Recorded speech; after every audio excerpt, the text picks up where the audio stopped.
माता को निद्रा आई, तोता सोचने लगा कि यदि माता सो गई तो हुंकारा बंद हो जाएगा। अब माता सो गई, हुंकारा बंद हो गया तो बाबा भोलेनाथ फिर आगे कथा नहीं सुनाएंगे और आधा अधूरा ज्ञान किसी काम का नहीं होता। आज जैसे ही उस तोते ने देखा तो उस तोते ने ओम नाम का हुंकारा प्रारंभ कर दिया और जैसे ही कथा विराम हुई बाबा भोलेनाथ ने जयकारा लगाया, बोली अमर कथा की जय। आज जैसे ही जयकारा लगा माता की निद्रा खुली। माता ने कहा बाबा आगे क्या हुआ? बोले आगे क्या हुआ, कथा तो विराम हो गई। अच्छा हाँ, बोले इसका अर्थ है आपने कथा को नहीं सुना। फिर किसने सुना? बाबा भोलेनाथ ने जैसे ही आगे पीछे देखा तो पीछे से एक तोता निकला और बड़ा सुंदर वेद मंत्र का उच्चारण करने लगा। ओम नमः शिवाय, हरि ओम नमः शिवाय, ओम नमः शिवाय, हरि ओम नमः शिवाय, ओम नमः शिवाय, हरि ओम नमः शिवाय, ओम नमः शिवाय, हरि ओम नमः शिवाय, नमः शिवाय, ओम नमः शिवाय, नमः शिवाय, नमः शिवाय, ओम नमः शिवाय, हर हर भोले नमः शिवाय, नमः शिवाय, नमः शिवाय, नमः शिवाय, नमः शिवाय, ओम नमः शिवाय, हरि ओम नमः शिवाय, ओम नमः शिवाय, हरि ओम नमः शिवाय। आज जैसे ही तोते के मुख से उस वेद मंत्र को सुना, तुरंत बाबा भोलेनाथ समझ गए कि इसने कथा को सुन लिया। बाबा भोलेनाथ ने त्रिशूल उठाया और उसके पीछे उसे मारने के लिए दौड़ पड़े। अब तोता समस्त संसार में गया, सभी के पास गया, ब्रह्मा जी के, विष्णु जी के, किंतु किसी ने सहायता नहीं की। अंत में पहुंच गया वृंदावन में, निधिवन धाम में, जहां पर राधे रानी एक झूले पर बैठी हुई थी। सीधा जाकर के उनके चरणों में गिर गया, हाथ जोड़ करके कहने लगा, हे राधे मेरी स्वामिनी, तूने कौन तपस्या कीन, तीनों लोक तारण तरण, प्यारी सब तोरे आधीन।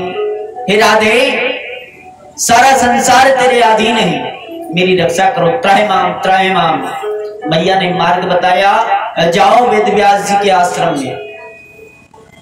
तोता पहुंचा वेद व्यास जी के आश्रम में, जाकर के देखा क्या बड़ा सुंदर सा आश्रम में, और उस आश्रम में वेद व्यास जी की जो पत्नी है बिटिका मैया, वो बाहर स्नान के पश्चात अपने केसों को संवार रही हैं। जैसे ही देखा तुरंत उनको जम्भाई आई और तोते ने अंगुष्ठ का रूप धारण किया, उनके मुख से मार्ग से सीधा गर्भ में जाकर के बैठ गया। उधर बाबा भोलेनाथ दौड़े दौड़े पीछे पीछे आए, वेदव्यास जी महाराज से पूछा, अरे आपने यहाँ पर किसी चोर को देखा है? बोले महाराज चोर? हाँ, कैसा चोर? बोले उसने मेरे यहाँ चोरी की है।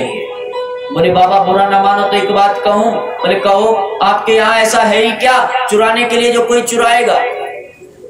अरे आप खाते कंदमूल फल हो, रहते आप पहाड़ों पर हो, आखिर कोई क्या चुराएगा? बाबा भोलेनाथ कहने लगे, उसने मेरे ज्ञान की चोरी की है। किसकी चोरी की है?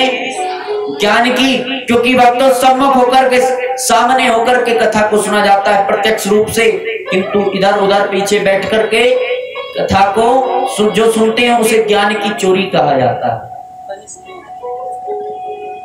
अच्छा हाँ महाराज, उसने कौन सा ज्ञान चुरा लिया? बोले उसने धोखे से मेरी अमर कथा को सुना है। महाराज अमर कथा को सुना है? अरे अमर कथा सुनने के बाद तो वो अमर हो गया, अब तो आप उसे नहीं मार सकते। बोले ठीक है, मार नहीं सकता, कम से कम बंदी तो कर सकता हूं। बोले बाबा हमने तो कहीं देखा नहीं, आप ही ढूंढ लो। बाबा भोलेनाथ ने ध्यान लगा करके देखा तो वो तोता बिटिका मैया के गर्भ में बैठा हुआ वेद मंत्र का उच्चारण कर रहा है, भगवान का भजन कर रहा है। बोले आज नहीं तो कल बाहर तो जरूर आएगा। वहीं पर आसन लगा करके बैठ गए। 1 माह 2 माह 3 माह 9 माह, 1 वर्ष 2 वर्ष 3 वर्ष 4 वर्ष, धीरे धीरे 10 वर्ष हो गए, किंतु वो तोता बाहर नहीं आया।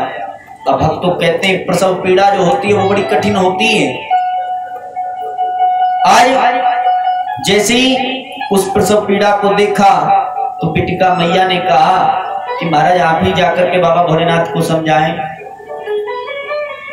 वेद व्यास जी महाराज गए, बोले बाबा को समझाया, बोले बाबा आप कृपा करके हमें हमारे हाल पर छोड़ दीजिए। अरे आपके कारण ये संतान जन्म नहीं ले रही है, और जब तक ये संतान जन्म नहीं लेगी हमारी पत्नी प्रसव पीड़ा से मुक्त नहीं होंगी। महाराज हमें क्षमा कर दीजिए और आप यहाँ से चले जाइए। बोले यदि उसने ज्ञान का दुरुपयोग कर लिया तो?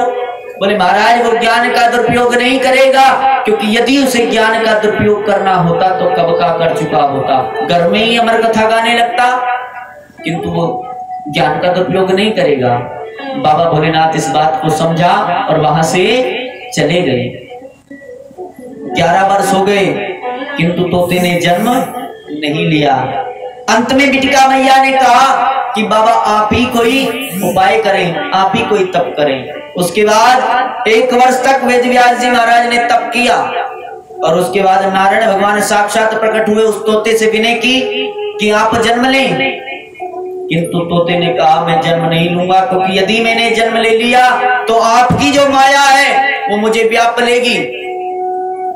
महाराज मैं जन्म नहीं लूंगा। बोले नहीं जन्म लीजिए। बोले महाराज जन्म ले लूंगा, आप मेरे जीवन से माया हटा दें। बोले ठीक है, माया तो जीवन में हर किसी को व्याप्ति जरूर है, किंतु आप कहो तो हम माया को रोक सकते हैं, जब आप कहोगे तभी रोक देंगे।